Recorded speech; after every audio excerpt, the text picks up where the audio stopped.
Welcome to INFS 325 Public Relations. In Section 8, we'll be looking at public relations planning. Now, you remember in our definitions on public relation that it is a planned process and which you need to communicate.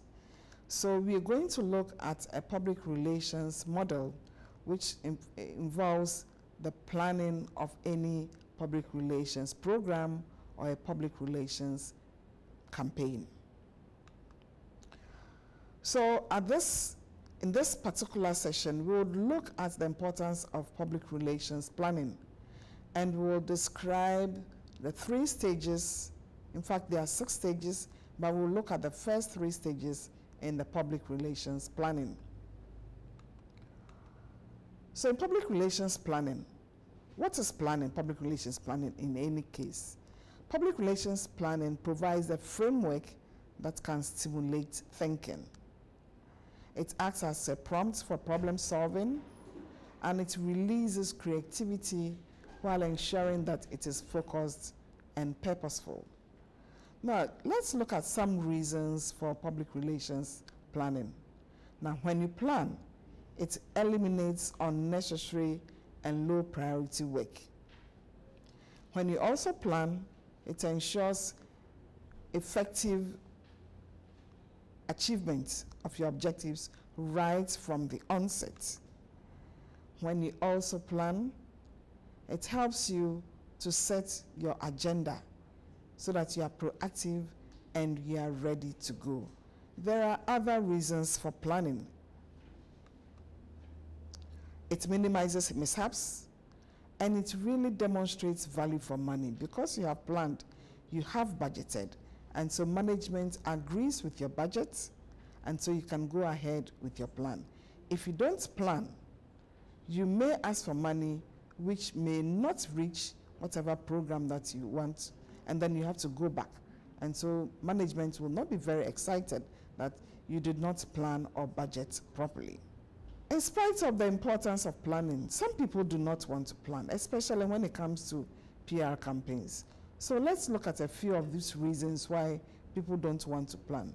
But of course, you know that it is always better to plan. They do not have time, so they think it is not important to plan. And they also feel that plans are out of date as soon as they are written. And for them, those category of people, they think that planning raises unrealistic managerial expectations because, of course, in the plan, you tell the manager that by the end of this campaign or by the end of this program, you expect to do this. And so you usually would quote your expectation of the outcome in percentages. Maybe you'd increase awareness of your products by 50%, by 55%, 60%.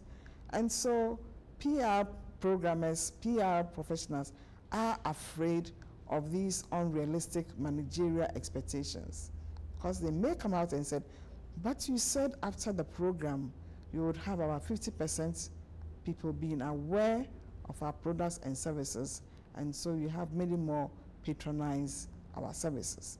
And so where are the results? So these are a few things why PR professionals do not want to plan. They are afraid. For them, planning can be too rigid, and it can stifle impromptu actions. And they want to feel free and want to feel creative. And for them, planning is also a block to creativity. So these are a few reasons why PR professionals do not want to plan. But of course, we now agree that every PR campaign must be planned. So we'll start with the 6-point planning model. There are several models for a PR campaign or a PR program, but we choose to look at this 6-point planning model. Now, what do we have under this 6-point planning model? First, you need to analyze the situation.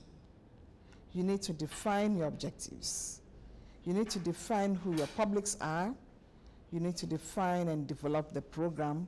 That means your strategies, your actions, and your media that you use. You need to at least allocate your budget for it. and then eventually you need to evaluate the success or failure of your program. For the purposes of this section, we'll look at the first three.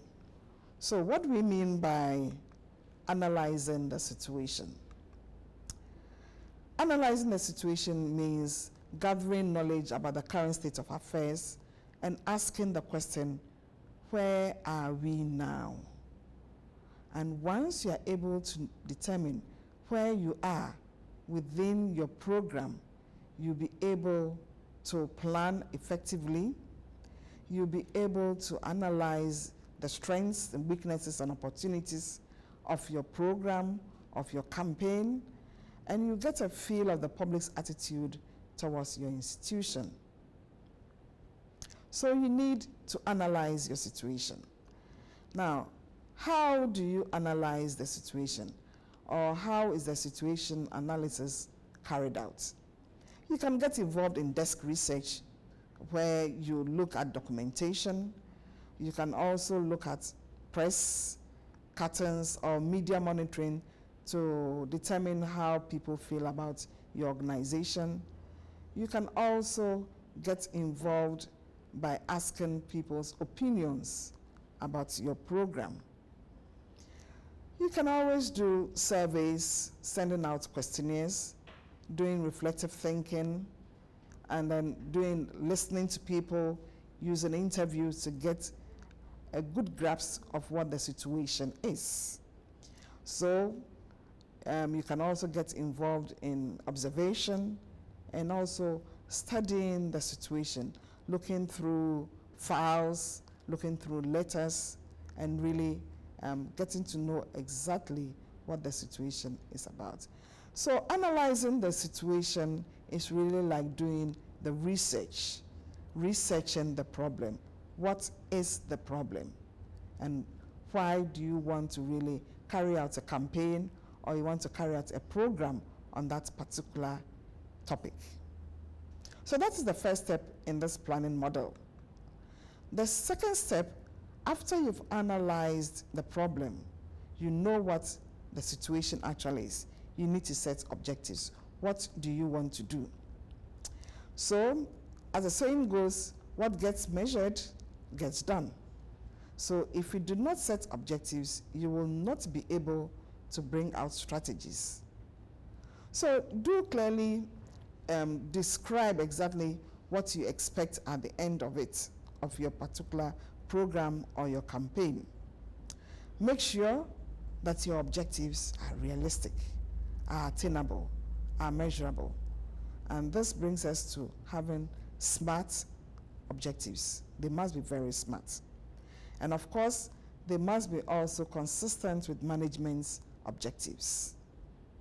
So let's look at a few general business objectives, and then afterwards we will relate it to the information environment. What kind of objectives will a businessman, for instance, set? He has a program. So maybe he wants to build product awareness, or he wants to create interest, or he wants to only provide information. So these are some objectives that the business person would actually set for a particular PR program or a particular PR campaign. Now, let's look at some objectives in archives, in libraries, or information centers. So a few examples that we can also set will be to create awareness of the use of either our archives or libraries or our information centers. Or we can also set objective to increase awareness, create or increase, or we want to change attitudes, or even want to promote information services.